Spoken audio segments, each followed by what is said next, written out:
one thing that has stuck out to me is that these Spider-Man movies have top-notch casts. I mean, think about it. You've seen Tobey Maguire, Alfred Molina, Willem Dafoe, Dennis Leary, Emma Stone, Andrew Garfield, and we're adding Zendaya, Robert Downey Jr., Marissa Tomei, Michael Keaton, Tom Holland.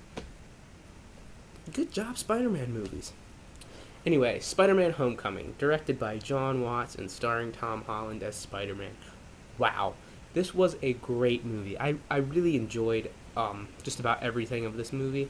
Tom Holland as Spider-Man, I think, is my favorite Spider-Man. I mean, I've liked every single Spider-Man. I'm personally a big fan of Spider-Man. Spider-Man is one of the few comic book series I've actually read all the way through, the classic Spider-Man comics. And Spider-Man 2, right here, happens to be one of my favorite comic book slash superhero movies of all time. So yeah, you could say I'm a pretty big fan of Spider-Man, and this movie might actually be my second favorite Spider-Man movie of all time after Spider-Man 2. Yeah, I've liked Andrew Garfield. I really like Tobey Maguire, but Tom Holland is probably my favorite version of Spider-Man out there. And this movie is great. It has a really great soundtrack with tons of great rock and roll music with stuff like the Ramones, Flock of Seagulls. There's even a traffic song in there for a few brief moments. But yeah, the acting in here is very top notch. Michael Keaton does a great job. I mean, Michael Keaton's career in the past couple years has just taken such a turn going up. I mean, with things like Spotlight, Birdman, which is one of my all-time favorite movies, and I was happy to kind of see. I don't know if they meant to do it, but there was kind of a reference to Birdman in here, dealing with Michael Keaton. I hope so anyway, because I thought it was awesome. But yeah, there were some very small issues I had with the movie. And I thought the CGI was just a little off in a few places. Not a huge issue. Again, I'm not much to rag on CGI, just because I know I personally couldn't do as good of a job as the people who do the CGI work do. But it was a little bit off in a few parts, which is kind of distracting. So that was one negative that I do have with this.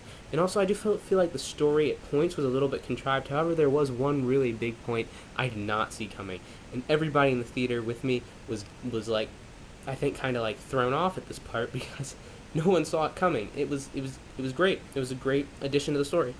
But yeah, the story was a little bit contrived, I felt, in a few places. But other than that, it was all really good. Michael Keaton, like I said, really knocks it out of the park in this. His villain is one of the best that we've seen, not only in the Spider-Man franchise, whatever you want to call it, but also in the Marvel Cinematic Universe. I think this was one of the best villains that they've had out there.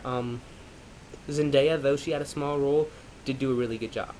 Now, going into this movie, I thought that I thought there were going to be two problems that I was going to have with it that I actually didn't end up having with it, and that was going to be that it kind of dragged, and it being close to 2.5 hours long, I thought it was definitely going to drag. When I saw that it was like 2 hours and 20 minutes runtime, I thought, oh my gosh, yeah, it's really going to drag in a few places, and it didn't drag. I didn't notice that it dragged at all. I mean, maybe on a second viewing I might see it, but I can't even, thinking back, I tried to find a moment where it did drag, and I just can't. It really didn't drag. And then,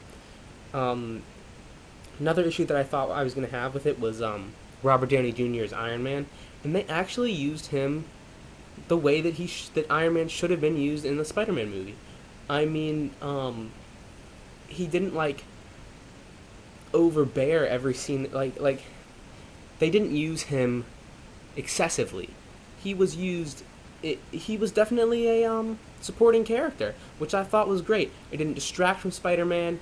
It added to him. It made it you know, Iron Man's presence didn't, you know, you didn't want to see more of Iron Man than you did of Spider-Man. So that was great. I applaud that. I really thought that was going to be an issue. And then,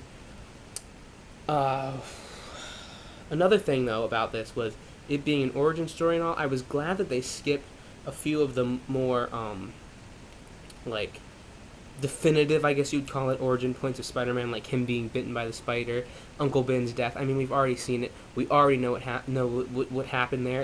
If you've read the comics or if you've seen the first Tobey Maguire movie, we already know about that. They referenced it in a few parts so that they didn't completely just throw it out the window and forget about it. But we didn't have to see it happen all over again, and they could take the movie in a completely new and fresh direction without having to address stuff that had already been addressed. But that's it. Aside from those few negatives, I had a great time with this movie, and I think that anybody who watches it will. I'm going to give this an 8.5 out of 10. Definitely see it if you haven't already. It's worth watching. And if you have seen it, let me know what you thought of it down in the comments. And also, tell me who was your favorite Spider-Man. You've got 3 great choices: Tobey Maguire, Andrew Garfield, and Tom Holland. Like I already said, my ranking of that is Tom Holland. Maybe Andrew Garfield did do a better job than Tobey Maguire as Spider-Man. So maybe I'd go Andrew Garfield and then Tobey Maguire. But anyway, yeah, so answer that. Let me know what you think. And also let me know what you think is the best Spider-Man movie in the entire Spider-Man franchise. Obviously, like I said, Spider-Man 2 is my personal favorite, but other than that, great movie, 8.5 out of 10.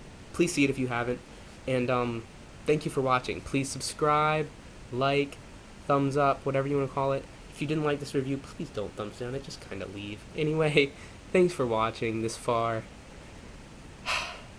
Bye, and see ya.